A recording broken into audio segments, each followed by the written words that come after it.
ধর্ষণের শিকার শিশু আসিয়া ভালো নেই। গত ৪৮ ঘন্টায় জ্ঞান ফেরেনি তার। সব মিলিয়ে শিশুটির অবস্থা খুবই সংকটাপন্ন।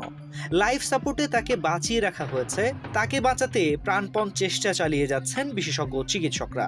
মাগুরার ৮ বছর বয়সী এই শিশুটির উপর ঘটে যাওয়া নৃশংস ঘটনায় দেশজুড়ে চাঞ্চল্য সৃষ্টি হয়েছে। এই মর্মান্তিক ঘটনার পর শিশুটির চিকিৎসার সার্বিক পরিস্থিতি খতিয়ে দেখতে ঢাকা সেনানিবাসের সম্মিলিত সামরিক হাসপাতালে ছুটে যান স্বরাষ্ট্র উপদেষ্টা লেফটেন্যান্ট জেনারেল মোহাম্মদ জাহাঙ্গীর আলম চৌধুরী।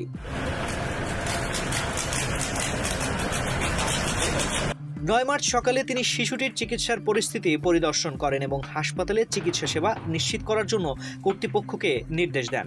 এ সময় সিএমএইচ এর ঊর্ধ্বতন কর্মকর্তারা উপস্থিত ছিলেন।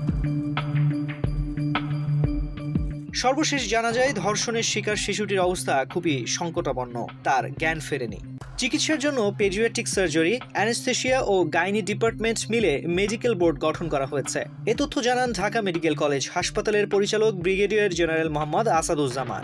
শনিবার দুপুরে শিশুটির শারীরিক অবস্থার কথা তুলে ধরে তিনি বলেন, শিশুটির অবস্থা খুবই খারাপের দিকে যাচ্ছে। তার গলার আঘাত খুবই মারাত্মক। এক পর্যায়ে শুক্রবার রাত ৯টার দিকে তাকে লাইফ সাপোর্টে নেওয়া হয়েছে।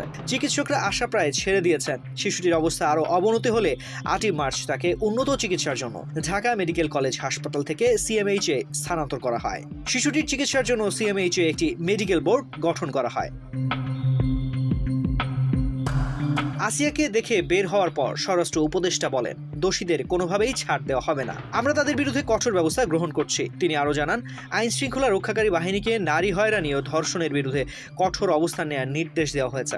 পাশাপাশি তিনি নারীর প্রতি সহিংসতার ঘটনায় তদন্ত দ্রুত শেষ করে আদালতে প্রতিবেদন দাখিলের জন্য নির্দেশনা দিয়েছেন। স্বরাষ্ট্র উপদেষ্টা জানান, সম্প্রতি ঘটে যাওয়া ধর্ষণ ও সহিংসতার ঘটনায় জড়িত অপরাধীদের বিচার নিশ্চিত করা হবে এবং তাদের কঠোর শাস্তির আওতায় আনা হবে। তিনি আরও বলেন, নারীদের ঘরে বাইরে নিরাপদে দায়িত্ব পালন করতে হবে। যারা তাদের বাধা দিতে আসবে তাদের বিরুদ্ধে কঠোর আইনানুগ ব্যবস্থা নেওয়া হবে। তিনি অবশেষে বলেন, নারীর প্রতি সহিংসতার বিরুদ্ধে সবাইকে সচেতন থাকতে হবে এবং আমাদের পারিবারিক, সামাজিক ও নৈতিক মূল্যবোধ শক্তিশালী করতে হবে।